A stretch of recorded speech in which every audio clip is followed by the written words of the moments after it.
صحابہ کا گدا ہوں اور اہل بیت کا خادم، یہ سب ہے آپ ہی کی تو عنایت یا رسول اللہ۔ نحمدہ ونصلی ونصلی علی رسولہ الکریم۔ السلام علیکم ورحمۃ اللہ وبرکاتہ۔ سامعین حضرات، اس ویڈیو میں آپ سے بات کروں گا کہ نیاز و فاتحہ جو لگائی جاتی ہے، چاہے وہ امام حسین کے نام کی ہو جو کہ محرم الحرام میں لگائی جاتی ہے، یا پھر وہ رجب میں لگائی جانے والی فاتحہ ہو،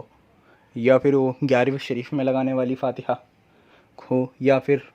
وہ 12ویں شریف میں لگائی جانے والی فاتحہ ہو، تو اس فاتحہ کے لگانا جو نیاز و فاتحہ ہوتی ہے وہ جائز ہے ناجائز ہے، اس بارے میں آپ سے بات کروں گا، اور اس میں کیا طریقے اپنانے چاہیے، کن چیزوں سے بچنا چاہیے، اور جو غلط رسومات ان نیاز و فاتحہ کے معاملات میں کری ہے اہل سنت میں اس چیز کو بھی میں آپ کے سامنے اجاگر کروں گا۔ حضرت امام حسین رضی اللہ تعالیٰ عنہ اور جو لوگ ان کے ساتھ شہید کیے گئے، ان کو ثواب پہنچانے کے لیے صدقہ و خیرات جو ہوتا ہے وہ کیا جانا چاہیے۔ غریبوں، مسکینوں کو، دوستوں کو، پڑوسیوں کو، رشتہ داروں کو، ان سب کو شربت پلانا چاہیے۔ کھچڑے جو بنائے جاتے ہیں یا ملیدے بنائے جاتے ہیں، جس کو دلیم یا حلیم بولا جاتا ہے، وہ بھی بنانا چاہیے، وہ بھی ایک جائز کھانے میں ہے، وہ بھی جائز جو پینے کی چیزیں ہیں ان کے اندر شامل کیے جاتے ہیں۔ اس کے ساتھ ساتھ آیات قرآنیہ جو ہیں ان کی بھی تلاوت کرنی چاہیے، اور بھی اس طریقے سے بہتر اعمال ہیں جو کہ ہم ان چیزوں میں کر سکتے ہیں، یعنی کہ نیاز و فاتحہ میں ہم یہ لوگ کر سکتے ہیں۔ یہ بلا شک و شبہ جائز ہے اور ایک ثواب کا کام ہے، اور بزرگوں سے اظہار عقیدت و محبت کا ایک یہ اچھا طریقہ ہے۔ لیکن اس میں کچھ جو باتیں ہیں ان چیزوں کا دھیان رکھنا بہت ضروری ہے، جو یہ ہیں کہ نیاز و فاتحہ، پہلی چیز جو ہے وہ یہ ہے کہ نیاز و فاتحہ جو ہوتی ہے کسی بھی حلال اور جائز کھانے پینے کی چیز پر ہو سکتی ہے۔ اس کے لیے شربت، کھچڑے اور ملیدے کی بالکل ضروری جو خیال کیا جاتا ہے وہ ایک جہالت ہے کہ اس میں یہی شربت ہونا چاہیے، کھچڑا یا ملیدہ ہونا چاہیے تبھی ہوگی، ایسا کچھ نہیں ہے۔ وہ ایک جائز کھانے پینے کی چیز پہ نیاز و فاتحہ ہو سکتی ہے، لیکن ان چیزوں پر فاتحہ دلانے میں بھی کوئی حرج نہیں ہے کہ کوئی یہ سوچے کہ ان چیزوں پہ فاتحہ دلانے میں حرج نہیں، ایسا نہیں ہے۔ ان چیزوں پر بھی فاتحہ دلائی جا سکتی ہے۔ اگر کوئی جو چیزیں میں نے بتائیں ان چیزوں پر فاتحہ دلاتا ہے تو وہ کچھ برا نہیں کرتا۔ ہاں، جو انہیں ضروری خیال کرتا ہے ان کے علاوہ کسی اور کھانے پینے کی چیز پر محرم میں فاتحہ صحیح نہیں مانتا، وہ ضرور جاہل ہے۔ اور دوسری چیز یہ ہے کہ نیاز و فاتحہ میں شیخی خوری نہیں ہونی چاہیے، اور نہ کھانے پینے کی چیزوں میں ایک دوسرے سے مقابلہ، بلکہ جو کچھ بھی ہو اور جتنا بھی ہو سب کچھ جو ہے وہ صرف اللہ والوں کے ذریعے اللہ تعالیٰ کی نزدیکی اور ان کا قرب حاصل کرنے کے لیے ہونا چاہیے۔ اور اللہ کے نیک بندوں سے محبت اس لیے کی جاتی ہے کہ ان سے محبت کرنے اور ان کے نام پر کھانا کھلانے اور ان کی روحوں کو اچھے کاموں کا ثواب پہنچانے سے اللہ راضی ہوتا ہے، اور اللہ کو راضی کرنا ہی مسلمان کی زندگی کا اصلی مقصد ہے۔ تیسری چیز جو ہے وہ یہ ہے کہ نیاز و فاتحہ بزرگوں کی ہو یا بڑے بوڑھوں کی، اس کے طور طریقے جو مسلمانوں میں رائج ہیں، جائز ہیں اور اچھے کام ہیں۔ فرض اور واجب یعنی شرعاً جو لازم و ضروری چیزیں ہیں، ایسا نہیں ہے کہ وہ شرعاً لازم یا ضروری ہو یا واجب یا فرض ہو، ایسا نہیں ہے۔ اگر کوئی کرتا ہے تو ٹھیک ہے، اگر کوئی نہیں کرتا ہے تب بھی کوئی گناہ گار نہیں ہے۔ ہاں، کبھی بھی بالکل نہ کرنا جو ہے وہ محرومی کہلائی جا سکتی ہے کہ وہ کبھی کرتا ہی نہیں، تو ہاں وہ بے شک وہ محروم ہے۔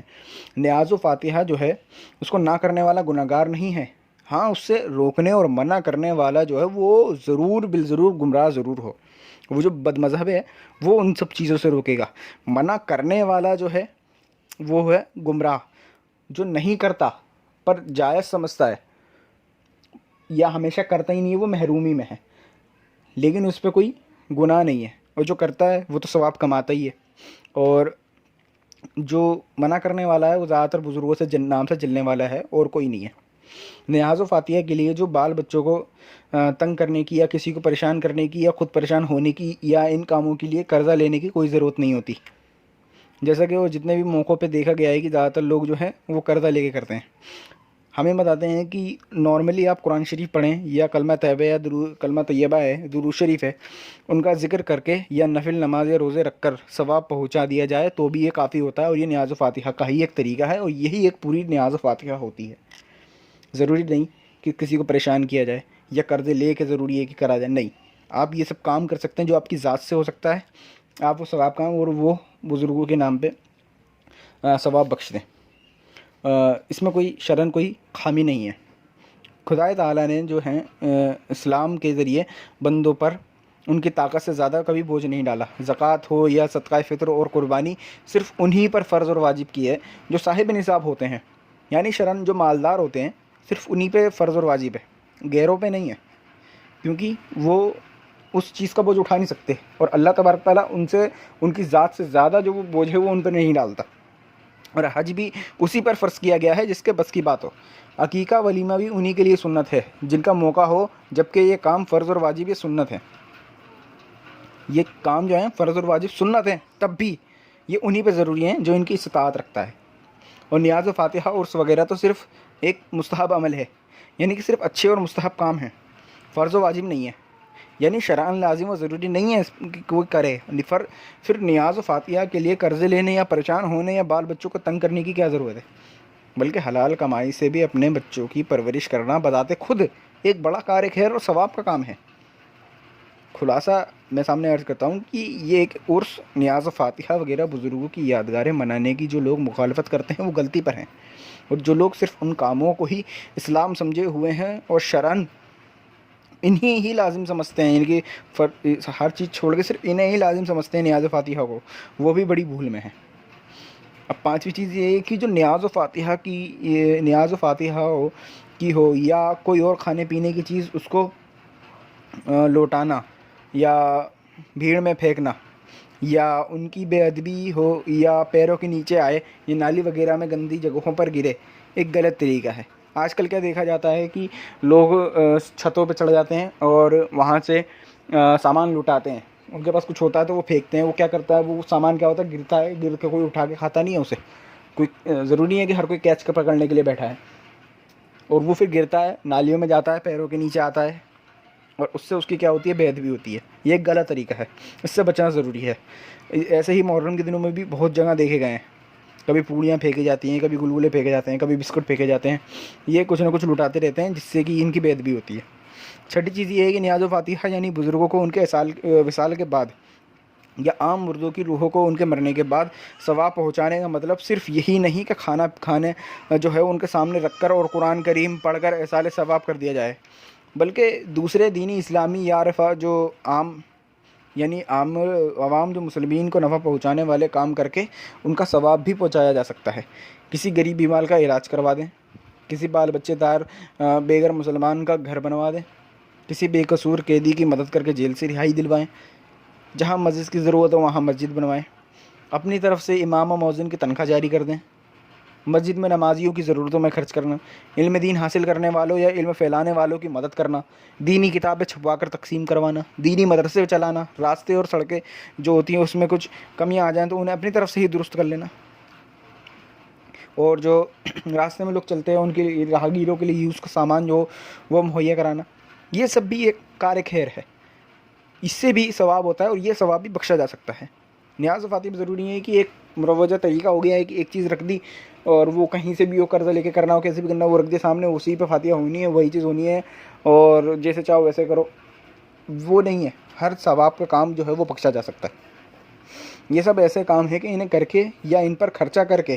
بزرگوں یا بڑے بوڑھوں کے لیے ایصال ثواب کی نیت کر لی جائے تو یہ بھی ایک قسم کی بہترین نیاز و فاتحہ ہے۔ زندوں اور مردوں سبھی کو اس کا نفع فائدہ ہوتا ہے۔ حدیث پاک میں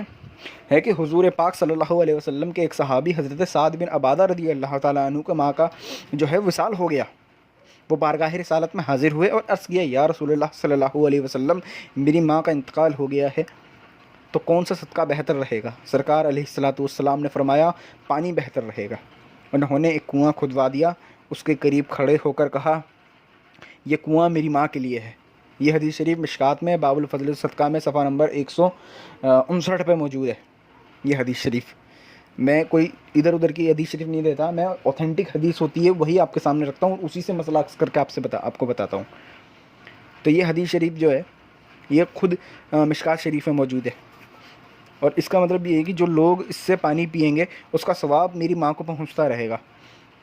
یہ حدیث شریف سے ثابت ہوا نا، حضور نے کیا فرمایا، یہی ایصال ثواب کی اصلی چیز ہے۔ اب اس حدیث کی شرح میں شارحین جو ہیں وہ کیا فرماتے ہیں کہ حضور نے پانی اس لیے فرمایا کہ مدینہ طیبہ میں پانی کی قلت تھی، پینے کا پانی خریدنا پڑتا تھا، غریبوں کے لیے دقت کا سامنا کرنا پڑتا تھا، اسی لیے حضور نے حضرت سعد سے کنواں کھودنے کے لیے فرمایا، ٹھیک ہے۔ اور اس حدیث سے یہ بات صاف ہو جاتی ہے کہ مردوں جو ہوتے ہیں ان کو کار خیر کا ثواب پہنچتا ہے، اور یہ کہ جس چیز کا ثواب پہنچانا ہو اسے کھانے پینے کی چیز کو سامنے رکھ کر یہ کہنے کی کوئی حرج نہیں ہے کہ اس کا ثواب فلاں کو پہنچے۔ یہ سامنے اور پیچھے رکھنے کا بھی مسئلہ نہیں ہے، ضروری نہیں کہ وہ سامنے ہو، جب بھی آپ بولیں گے زیادہ تر ہوتا ہے کہ سامنے رکھیں گے تبھی فاتحہ ہوگی ورنہ فاتحہ نہیں ہوگی، غلط طریقہ ہے، بالکل غلط طریقہ ہے۔ اسی طریقے سے کیونکہ حضرت جو سعد تھے انہوں نے کنواں کھدوا کر کنویں کی طرف اشارہ کر کے یہ الفاظ کہے تھے، لیکن اس کو ضروری نہیں سمجھا تھا کہ کھانا پینا سامنے رکھ کے یہی ایصال ثواب جائز ہے، دور سے بھی کہہ سکتے ہیں، اور کچھ نہ کہیں دل میں کوئی نیک جو ہے وہ کام کر کے یا کچھ پڑھ کر یا کھلا پلا کر کسی کو ثواب پہنچانے کی نیت کر لے تب بھی کافی ہے۔ اگر یہ آپ نے دل میں نیت کر لی نا کہ یہ ثواب اس کو پہنچے تو وہ بھی ثواب پورا ہو جاتا ہے، ضروری نہیں ہے کہ فارمیلٹی جو ایک طریقے سے طریقہ مروجہ ہے کہ کوئی بیٹھے گا جا نماز پہ بیٹھے گا، وہ 5 چیزیں رکھے گا، اگربتی جلائی جائے گی اور سارے لوگ بیٹھیں گے، اس کے بعد وہ ہاتھ بڑھے گا، پھر وہ ایک طریقہ پڑھے گا، پورا قرآن شریف کی آیت مبارکہ پڑھے گا، چاروں کل شریف پڑھے گا، درود شریف پڑھے گا، اس کے بعد وہ ایک پورا طریقہ ہے ایک، اور پھر اس کو ہاتھ اٹھا کے دعا کرے گا، پھر دعا کا بھی ایک طریقہ ہے، پھر وہ دعا کرنے کے بعد وہ کرے گا تبھی فاتحہ ہوگی، نہیں ایسا کچھ نہیں ہے۔ اگر آپ نے صرف یہ دل میں نیت کر لی کہ اس کا ثواب اس امت کے اس فرد کو ہو جائے، یہ ساری امت کو ہو جائے، یہ حضور علیہ الصلوۃ والسلام کے وسیلے سے ہر امت کو ہو جائے، صلحاء کو ہو جائے، مومنین کو ہو گیا، مسلمات کو ہو گیا، ان سب کو جو ہو جائے تب بھی وہ فاتحہ کا کام جو ہے وہ پورا ہو جائے گا، اس سے کوئی پرابلم نہیں ہوگی۔ اللہ تعالیٰ جو ہے وہ ثواب دینے والا ہے، وہ دلوں کے احوال سے خوب واقف ہے، یہ سب طریقے درست ہیں، ان میں سے جو کسی طریقے کو غلط کہے گا وہی خود غلط ہوگا،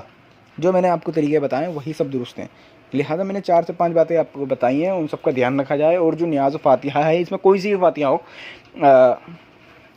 11ویں شریف کی ہو، 12ویں شریف کی ہو، محرم کی، عاشورہ کی ہو، یا پھر کسی خاص بزرگ 22 رجب المجرب کی ہو، حضرت امیر معاویہ رضی اللہ تعالیٰ عنہ کے نام کی ہو، یا حضرت عمر فاروق رضی اللہ تعالیٰ عنہ کے نام کی ہو، یا حضرت علی رضی اللہ تعالیٰ عنہ کے نام کی ہو، یا حضور علیہ الصلوۃ والسلام کے نام کی ہو، یا حضرت غوث پاک رضی اللہ تعالیٰ عنہ کی نام کی ہو، کسی کے بھی نام کی ہو، نیاز و فاتحہ کا طریقہ یہی رہا ہے، انہی چیزوں سے بچنا ہے جو میں نے آپ کو بتائی ہیں، کوئی سی بھی نیاز و فاتحہ ہو اس کا مطلب یہی ہے، مطلب جو مقصد ہے وہ ثواب پہنچانے کا ہے، اس سے کوئی فرق نہیں پڑتا کہ اس کو کیا نام دے دیا جائے، اگر آپ کے دل میں یہ نیت ہے کہ میں اس کا ثواب جو ہے اپنے اس بزرگ کو پہنچا دوں تو وہ ثواب اس کی بارگاہ میں پیش کر دیا جائے گا، ضروری نہیں کہ وہ ایک طریقہ اپنایا جائے، اچھا برا طریقہ ہر جگہ ہو سکتا ہے لیکن کبھی بھی وہ فرض واجب کے درجے پہ نہیں پہنچتا، سوائے اس کے جو فرض عبادات میں فرض چیزیں ہیں، واجب عبادات میں واجب چیزیں ہیں، ان سب چیزوں ہے جس کو شریعت نے واجب نہیں کرا وہ کسی بھی طریقے سے واجب نہیں ہو سکتا، تو لہٰذا آپ دھیان رکھیں، اور امید ہے آپ اس پر عمل کریں گے اور اپنے جو اعمال ہیں ان کا صحیح طریقے سے ثواب اپنے بزرگان دین کی بارگاہ میں پہنچا پائیں گے۔ السلام علیکم ورحمۃ اللہ وبرکاتہ۔